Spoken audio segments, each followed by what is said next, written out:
स्वागत है आप सभी का इकोनॉमिक्स के क्लास 10th के इकोनॉमिक्स के चैप्टर 1 के भाग 2 में। तो आज हम पढ़ेंगे सतत विकास के बारे में। सतत विकास क्या होता है, ये एक जरूरी पॉइंट है, तो हम आज इसको अच्छे से समझते हैं। तो यहाँ पे लिखा है, आज प्राकृतिक साधन जैसे कोयला, पेट्रोल, वन, जल, सूर्य का प्रकाश आदि इस तरह का प्रयोग होता है कि भावी पीढ़ी को इस प्राकृतिक संसाधन से वंचित होना हो, यानी वर्तमान उत्पादन तकनीक पर्यावरण प्रदूषण की गंभीर समस्या को जन्म दे रहा है। जैसा कि हम जानते हैं कि आजकल बहुत ज्यादा पॉल्यूशन फैल रहा है, बहुत ज्यादा पेड़ों की कटाई हो रही है, बहुत ज्यादा खनन हो रहा है, जिससे कोयला निकाला जा रहा है, पेट्रोल निकाला जा रहा है, पेड़ पौधे को काटा जा रहा है, भूमि का पक्कीकरण किया जा रहा है। जिस तरह से हम लोग अपने संसाधनों का दोहन कर रहे हैं, तो हमारे पास फिर कुछ बचेगा ही नहीं हमारी भावी पीढ़ी के लिए, मतलब हमारी आने वाली पीढ़ी के लिए कुछ बचेगा ही नहीं। तो इसी वजह से इसमें हमें एक विकास को बताया गया है, जिसे कि कहते हैं सतत विकास।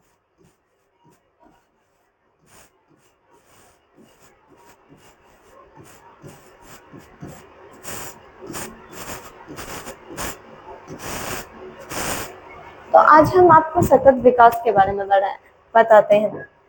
तो सतत विकास विकास तो अगर आपसे कोई पूछेगा कि सतत विकास कैसे, मतलब किसे कहते हैं, तो आप एक छोटे शब्द में कहिएगा कि सतत विकास एक ऐसी प्रक्रिया है जो टिकाऊ बना रह सके, जिसमें ना केवल वर्तमान पीढ़ी का लाभ हो बल्कि भावी पीढ़ी का भी लाभ, मतलब भावी पीढ़ी का लाभ हो, भावी पीढ़ी का लाभ।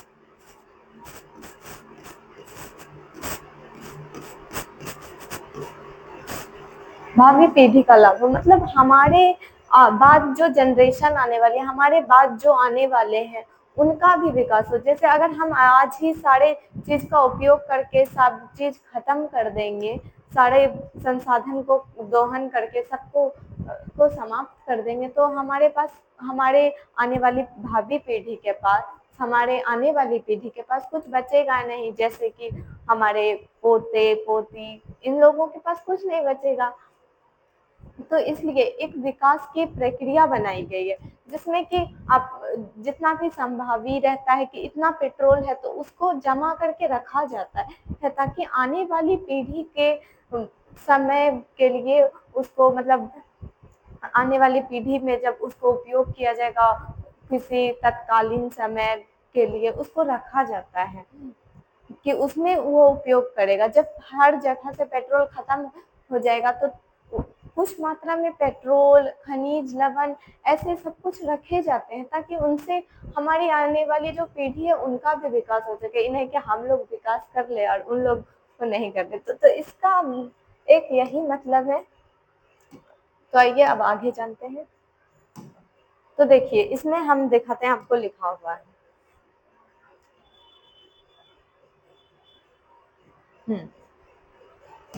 तो इसमें लिखा गया सतत विकास।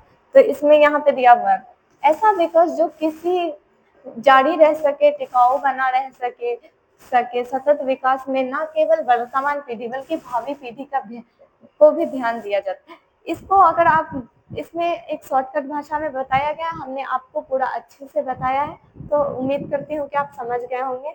चलिए अब आगे देखते हैं। तो आगे ये जो है, ये मैंने आपको कल पढ़ाया था, इसके वो वाला सतत विकास नहीं पढ़ाया था, बाकी ये पढ़ा दिया था। तो इसको छोड़ के आगे बढ़ते हैं अभी हम। हाँ, तो एक और पॉइंट आया है हमारे पास, आर्थिक नियोजन। आर्थिक नियोजन, अब आपको हम बताएंगे आर्थिक नियोजन के बारे में। आर्थिक नियोजन का अर्थ होता है ना, जैसे एक समयबद्ध कार्यक्रम, जैसे कि प्रधानमंत्री बनते हैं तो उन्हें 5 वर्ष का कार्यकाल होता है उनका। तो 5 वर्ष में उन्हें 5 वर्ष के अंतर्गत, मतलब 5 वर्ष के अंदर निर्धारित सामाजिक आर्थिक उद्देश्य की प्राप्ति व्यवस्था को उपलब्ध संसाधनों को नियोजित समन्वय एवं उपयोग करना। मतलब इसका मतलब क्या है, इन्होंने लिख दिया, मैं आपको बताती हूँ। देखिए इसका मतलब है कि 5 वर्ष की अवधि में जितना भी उद्देश्य बनाया गया है, जैसे कि आपके ही आसपास आप देखते होंगे कि इस पुल को बनाने का उद्देश्य दिया जाता है, सड़क को बनाने का उद्देश्य रहता है, पटरी बनाने का उद्देश्य दिया, तो ये सब सरकार का काम होता है जो कि उन्हें अपने कार्यकाल में पूरा करना रहता है। मतलब उसे 5 वर्ष की अवधि में इतना काम करना है, तो वैसे ही उन्हें काम करना रहता है। जैसे हमारी भाषा में ठेका होता है उनका, कि इतना दिन में उन्हें इतना पूरा करना है। और हाँ, उनके लिए संसाधन भी फिक्स रहता है। मतलब जैसे कि आप बाजार जा रहे हैं तो आपको 500 रुपये ही मिलेंगे सारे सामान लाने, वैसे इनके लिए संसाधन फिक्स रहता है कि आप इतना ही खनिज, इतना ही तेल, इतना ही हमारे सामान का उपयोग कर सकते हैं, इससे ज़्यादा नहीं।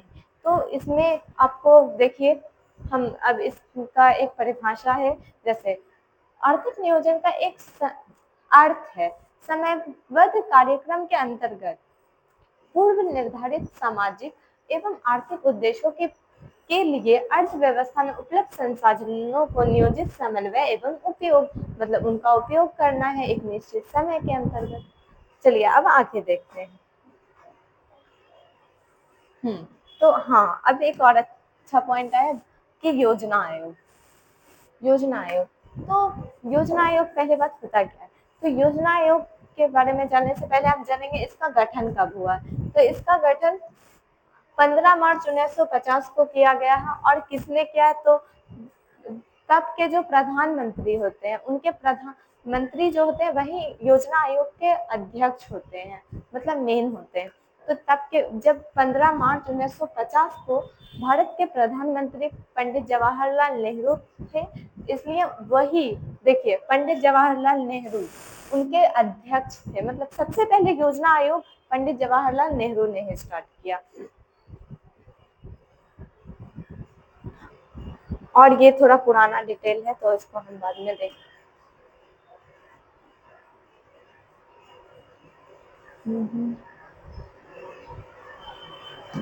तो आर्थिक योजना आयोग, आर्थिक नियोजन का अर्थ राष्ट्र की प्राथमिकताओं के अनुसार देश के संसाधन का विकासात्मक क्रियाओं में प्रयोग किया जाता है। देखिए योजना आयोग के शब्दों में, योजना आयोग के शब्दों में, मतलब योजना आयोग ने जो गठन किया था उनके शब्दों में आर्थिक नियोजन का अर्थ बताया गया।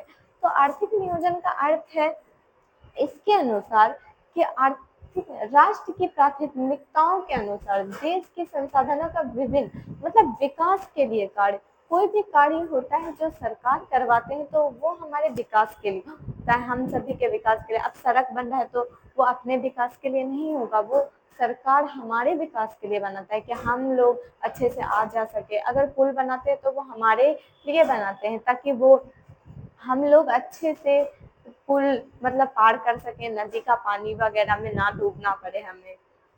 तो आइए अब हम आगे जाते हैं।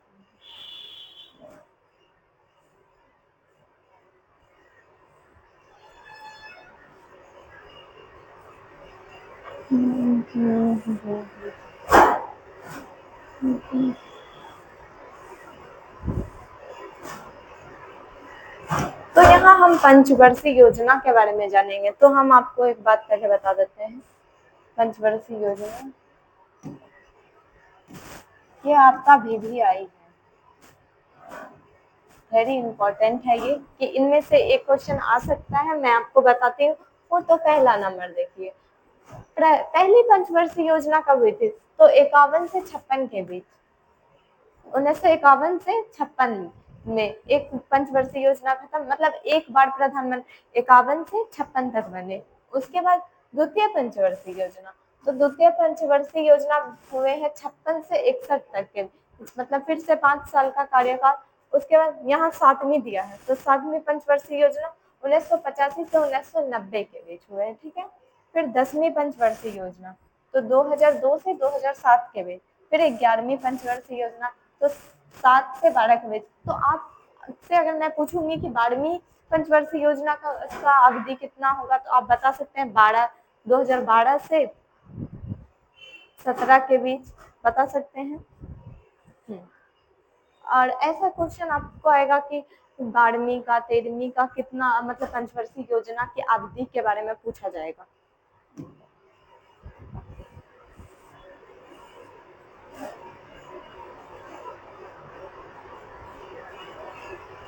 तो यहाँ है राष्ट्रीय विकास परिषद, इसके बारे में थोड़ा जाना। तो राष्ट्रीय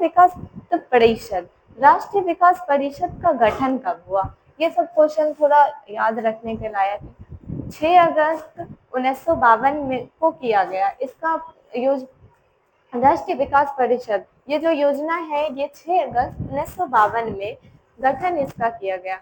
तो इसमें देखते हैं, इसका गठन आर्थिक नियोजन हेतु राष्ट्रीय सरकारों के योजना आयोग के बीच तालमेल तथा सहयोग वातावरण बनाने के लिए किया गया। राष्ट्रीय विकास परिषद में सभी राज्यों के मुख्यमंत्री इनके पदेन सदस्य होते हैं। प्रत्येक पंचवर्षीय योजना के कार्य योजना आयोग का अंत में यह राष्ट्रीय विकास परिषद द्वारा अनुमोदित होता है। तो इसमें मतलब बताया गया है कि जैसे कि हमारे आसपास ही मोहल्ले में रहता है, तो अगर सब अच्छे से तालमेल बना के रहेंगे तो मतलब हमारा वातावरण जो आसपास का है वो भी अच्छा रहे। तो इस ऐसे ही होता है कि राष्ट्रीय सरकार और योजना आयोग के बीच मतलब कि राज्य की सरकार और राष्ट्र के मतलब देश के सरकार के बीच का तालमेल बना के रहने के लिए ही ये राष्ट्रीय विकास परिषद का गठन किया गया। तो मौद्रिक विकास के बारे में जानने से पहले हम देखिएगा, मौद्रिक विकास इससे पहले था आर्थिक विकास। तो आर्थिक विकास अब खत्म हो चुका है, अब हम मौद्रिक विकास को जानेंगे।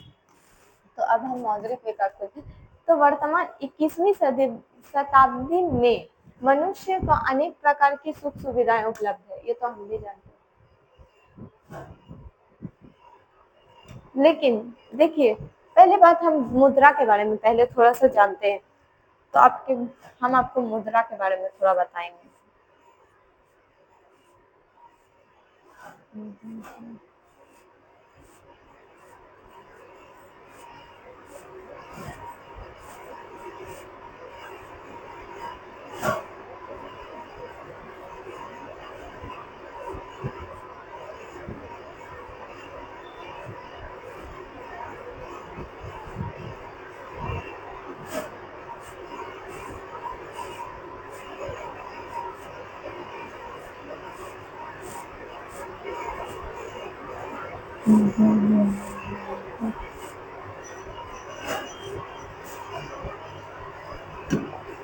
तो देखिए, मौद्रिक विकास की संक्षिप्त कहानी से हम जानेंगे कि मुद्रा का विकास हुआ कैसे। तो सबसे पहले वस्तु विनिमय प्रणाली, और ये क्वेश्चन भी इम्पोर्टेंट है। तो आइए हम पहले वस्तु विनिमय प्रणाली के बारे में जानेंगे। तो वस्तु विनिमय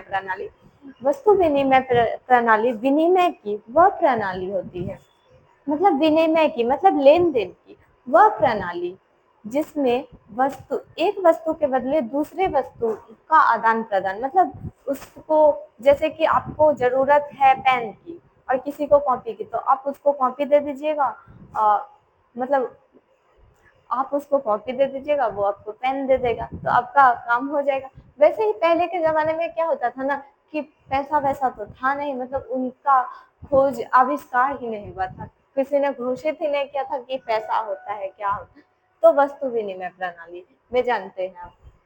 देखिए, तो पहले के जमाने में क्या होता था ना,